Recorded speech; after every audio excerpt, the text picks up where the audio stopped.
शेतकरी बांधवांना राम राम. मी आपला मित्र भगवान दिलेले आपल्या चॅनलवर सर्व शेतकरी बांधवांचं स्वागत आहे. तर बांधवांना तुम्ही पाहू शकतात ऊसाला सुरुवात झालेली 2-3 टायर आहेत.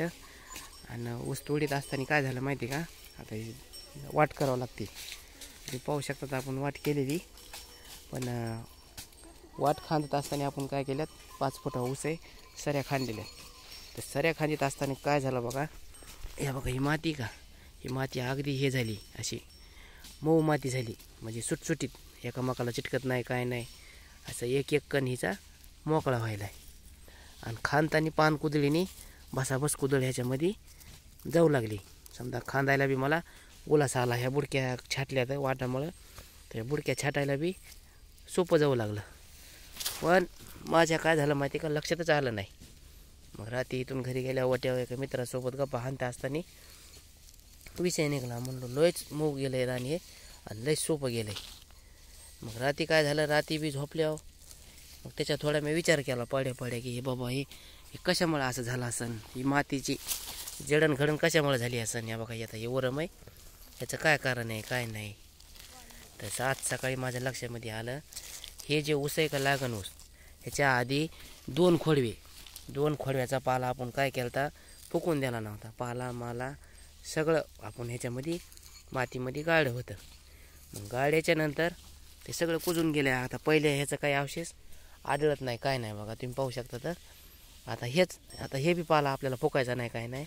मग त्या पाल्याचा कुजून कंपोस्ट खत झाला, डिकंपोज झाला तो, आणि 1 नंबरचं खत तयार झालं.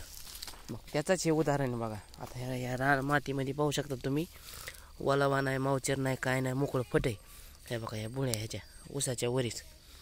मग ही माती जी बनायली का 2च वर्ष झाले, तर आता अजून इथं 3 वर्ष इथं हे ऊस राहणार आहे. मग मला सांगा, हे 2 आणि ते 3 5 वर्ष ह्याच्यामध्ये गेल्यावर 65, मग या मातीची काय क्वालिटी होणार आहे, 1च नंबर बनणार का नाही बलवान माती ही. तसंच बांधवांनो, ह्या पाचटाचे अगणित फायदे आहेत. त्यामुळं होईन तिथवर बांधवांनो, हे पाचट फुकण्यापासून फुकू नका. अगर पाचट फुकायला टाळण्याचा प्रयत्न जरूर करा. तर बांधवांनो, ही माहिती तुम्हाला सांगा वाटली होती, तर ती व्हिडिओ बनवायलो मी. तर सकाळी माझ्या हे सर्व गोष्टी लक्षात आल्याच्या नंतर मी आता येड्याला आलतो सकाळी हे टायर भरून जाणार आहे. तर हे काम आपण करायलाच बांधवांनो. तर तुम्हाला जरूर एक कमेंट करी जा. अगर माझ्याकडून काही सांगायचं राहत असेल तर ते बी सांगा, त्याच्यात काही अडचण नाही काय नाही. तर कसं काय माती कसं काय वाटली, मला माहिती कसं काय वाटली, एक कमेंट जरूर करा. लवकरच आपण अशी काही ना काही माहिती घेऊन भेटत राहू. तोपर्यंत व्हिडिओ बघणाऱ्या सर्व शेतकरी बांधवांचे मनापासून धन्यवाद.